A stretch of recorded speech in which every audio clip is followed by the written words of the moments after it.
A day in my life as a Filipino wife diri sa Amerika. As a stay-at-home wife, naara jud ko permente sa balay. Stay-at-home na gani. Bitaw sa akong sitwasyon, ako ang naa sa balay while akong bana ga-work sa office. Usahay mamata ko para mag-prepare og pagkaon niya, pero most of the time di na siya mamahaw. Mananghid na siya nga mulakaw na while gahagok pa ang Disney princess. Pero dili everyday iyang work. Ug depende pila ka client iyang kitaon anang adlaw. Naay 1 or 2 or maximum na ng 5 sa isa ka adlaw.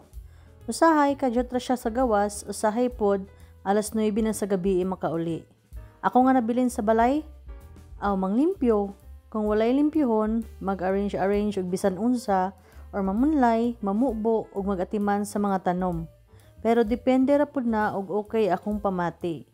Kinaa jud time nga di ko ganahan mulihok. Ugat kaayo ang pamati or labad ang ulo.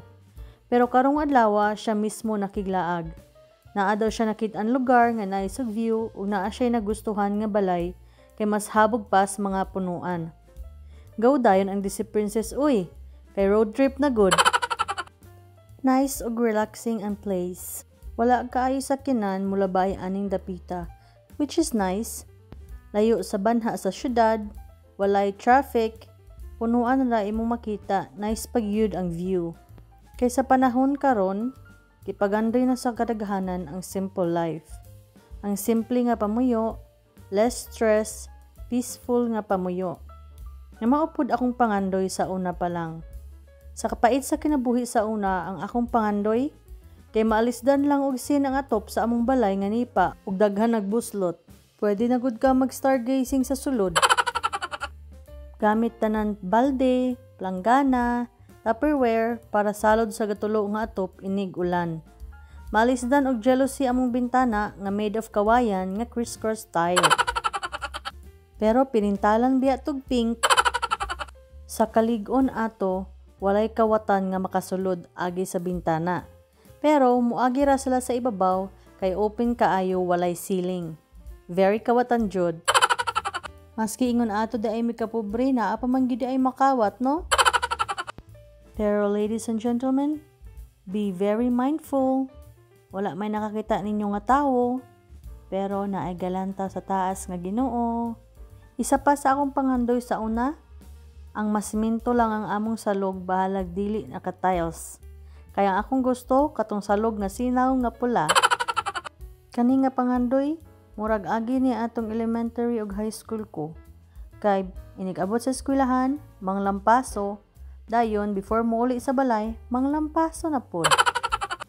Katong nidyod lampasuhan ba nga salog, dayon lahi ang tsinelas sa gawas ug sa sulod. Char! Dayon makakaon lang og 3 times a day, dili magproblema og bugas ug pangbayad sa mga bills. Maura gyud na ang simple nga pangandoy. Mubo ra nga pangandoy, pero gisubrahan ni Lord paghatag. Tanan na akong pangandoy, resulta to sa kahago nga nakita nako sa akong mama. Pero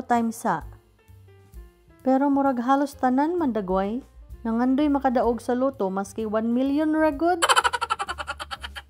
Pero walay taya-taya. Kay kahinumdum pa ko ato, nitaya ko kasa. Giampo pa sa Disney princess nga Lord, padauga lang ko maski 1 million lang para makapakaon ko sa mga kabus ug naa sa kalsada gapuyo. Bisag di iya sa Ginoo ng sugal, nasuko hinuon si Lord. Mauto, wala ko kadaog. Bitaw, powerful kaayo ang Ginoo.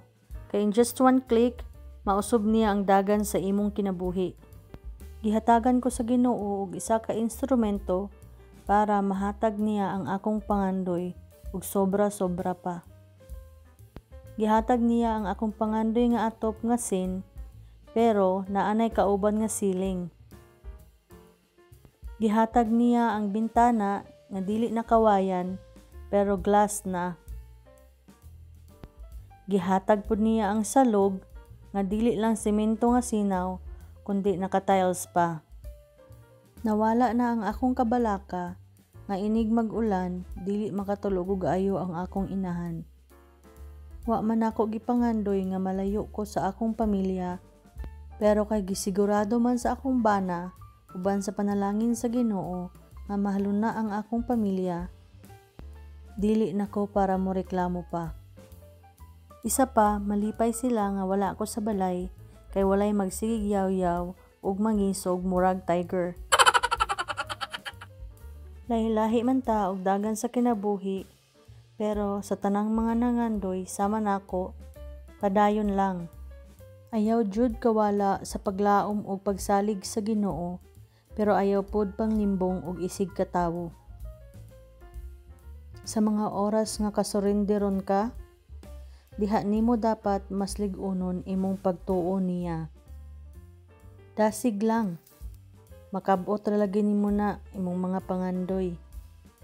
Kay mabasa sa Biblia, sa Proverbs chapter 16 verse 3, "Commit to the Lord whatever you do, and He will establish your plans."